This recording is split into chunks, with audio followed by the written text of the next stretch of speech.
맛있는 설교의 준강 교수입니다. 오늘도 찰스 김 교수님 모시고요. 더 행복한 하루 시작할게요.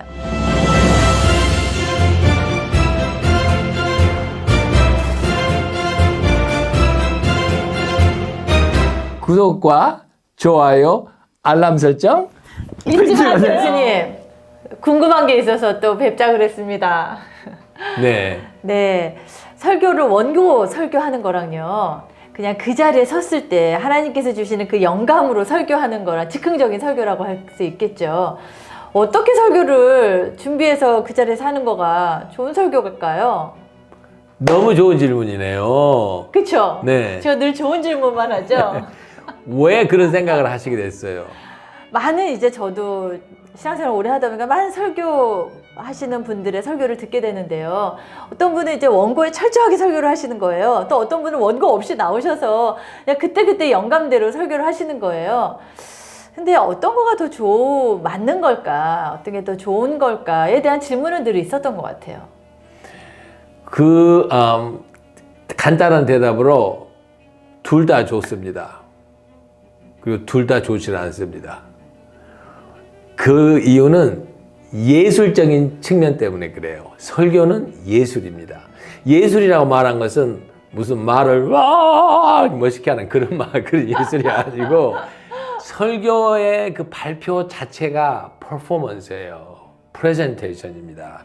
프레젠테이션이라는 것은 여러분이 어디 뭐 미술관에 갔을 때 이렇게 많이 미술 점들이 있을 때도 있고 뭐 음악회에 갔을 때 발표하는 것도 있고 심지어는 우리가 음식점에 갔을 때 음식이 나왔을 때 비빔밥이 프레젠테이션 그러니까 딱 나오지 않습니까? 이렇게 예쁘게 나온 것처럼 네네. 목사님이 설교단에 섰을 때는 나타나는 것은 사실 예술적인 거예요. 어떻게 표현하냐? 어떠한 옷을 입으냐? 그래서 말을 하는 delivery, 말을 하는 게 어떤 사람은 원고를 읽고 예술적인 표현을 하고 어떤 사람은 그냥 안 읽고 하는 거예요.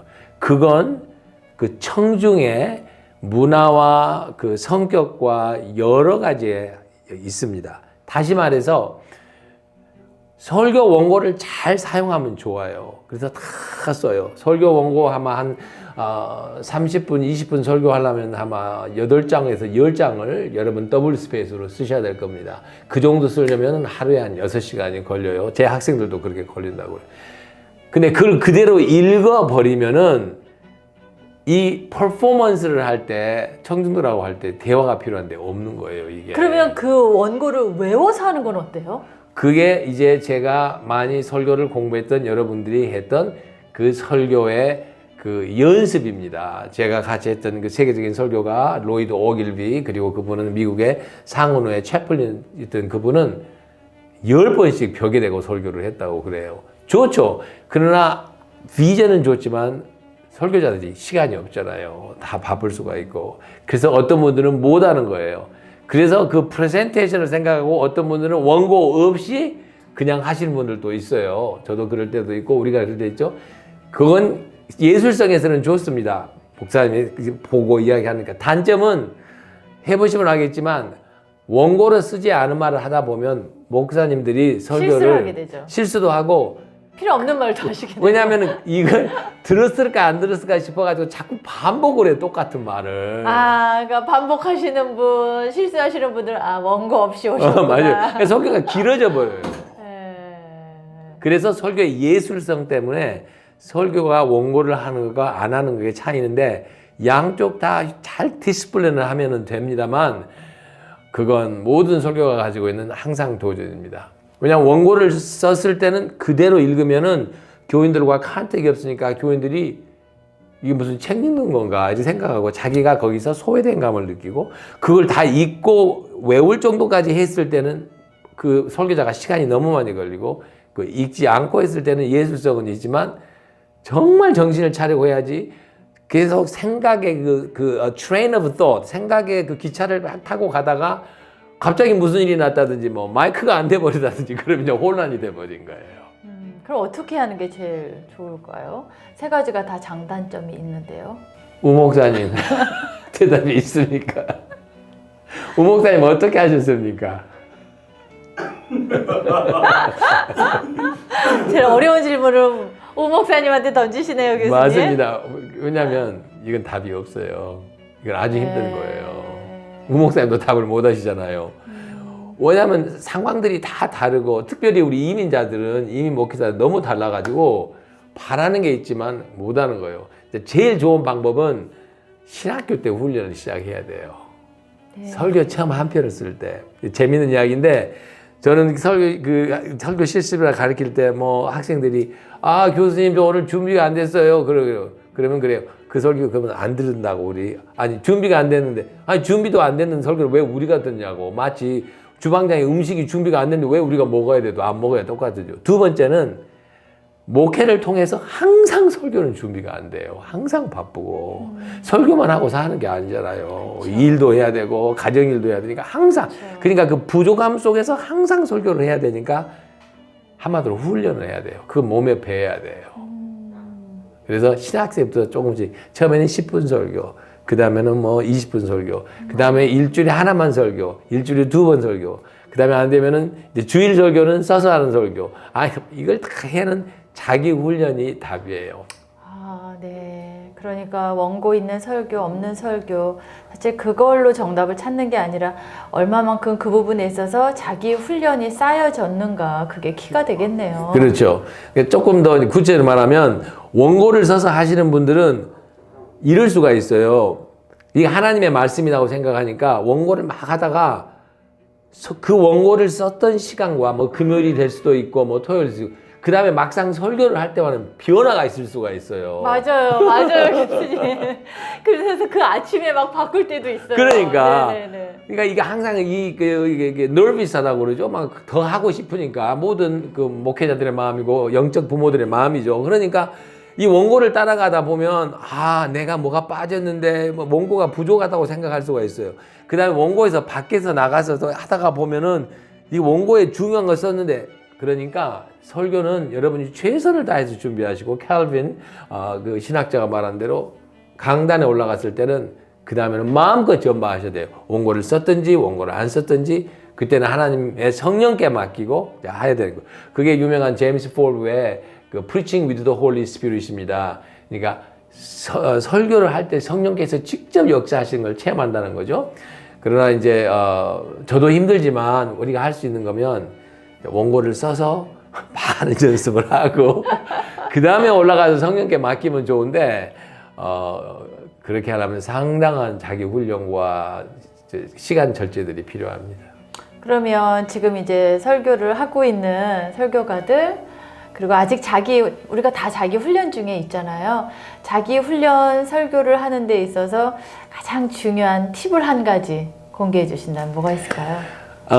그냥 visually 그 시각적으로 말한다면 좋은 비유가 안 될 수 있습니다만 저하고 강 교수하고 하는 것처럼 하십시오. 우리 강 교수님은 모든 것을 이렇게 정확하게 하시고 교무처장이시니까 정확하게 하시면서 탁 질문할 때도 그러지 않습니까?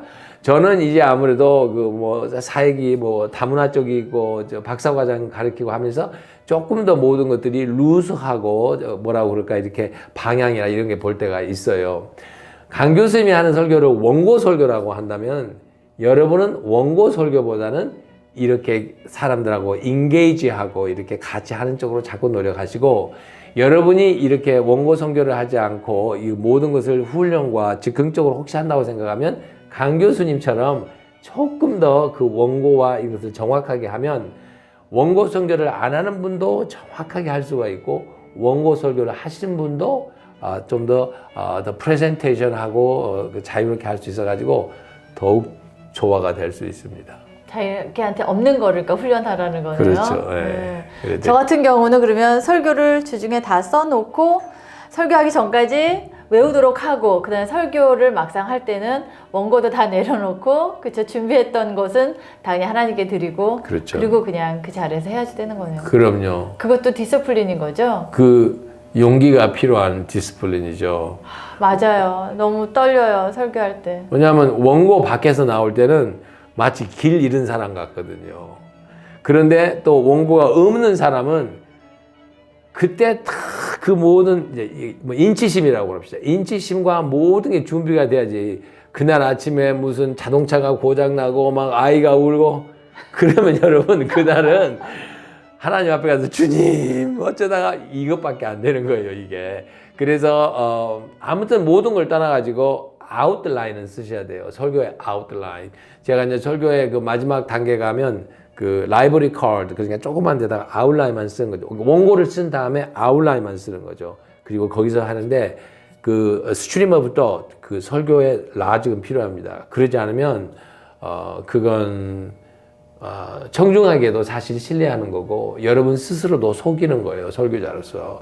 또 계속 그렇게 즉흥적인 설교가 영감이 오지가 않습니다. 물론 그 여러분 프로페셔널 그 전문가들 어쩌다 한 번씩 훌륭하게 할 수는 있지만 항상 하는 것은 땀이에요. 그래서 천재는 99%의 땀과 1% 영감이라는 말도 있는데, 그래서 그걸 계속 양쪽을 연습을 해야 설교가 프레젠테이션 되고 또 그 규모가 균형이 되면서 설교도 편하지. 한쪽만 그렇게 하면 항상 그 부담감과 불안감이 같이 오게 됩니다. 설교가 프레젠테이션이다라고 말씀하신 게 오늘 이제 가장 기억에 남는데요. 결국 얼마만큼 땀을 흘리고 준비했던 그 과정을 지나왔는지 그것이 그날에 영감 있는 설교를 할 수 있는 가장 좋은 프레젠테이션이 될 수 있겠네요. 드디어 설교학 교수가 되셨습니다. 여기 교수님께서 한마디 더 얹어주신다면? 여러분, 제가 여러분에게 양쪽을 다 비교했었는데요. 그 말은 우리는 할 수 없어요. 100%. 우리는 저도 설교학 교수로서도 힘들고 제가 가르치는 수백 명의 학생들도 똑같은 길을 지나요. 그러나 오늘도 하나님이 여러분과 함께 하시고 우리의 모습대로 사용하신다는 거예요. 그러니까 여러분께서 원고를 통해서 하시든지 때로는 그걸 즉흥적으로 하시든지 오늘 주어진 안에서 최선을 다하십시오. 아무리 설교를 잘 썼어도 아무리 영감이 잘 온다고 생각하고 했어도 결국은 성령께서 함께 하셔야 그 설교의 능력이 나타납니다. 그러니까 모든 설교 준비와 하는 것과 마친 다음에 성령께 더욱 의지하시고 또 여러분께 성령께 더욱 의지하시면 원고도 써야 되고 더 많은 연습도 해야 되면서 성령이 원하신 대로 가서 정말 우리 공동체와 모든 것을 한 사람의 의인이 돼서 바꾸실 수 있을 겁니다. 또 우리 장로교 신학교가 여러분에게 도와드릴 수 있는 거 있으면 언제든지 알려주십시오. 여러분과 같이 정말 이 귀한 사역을 하기를 원합니다. 감사합니다. 감사합니다.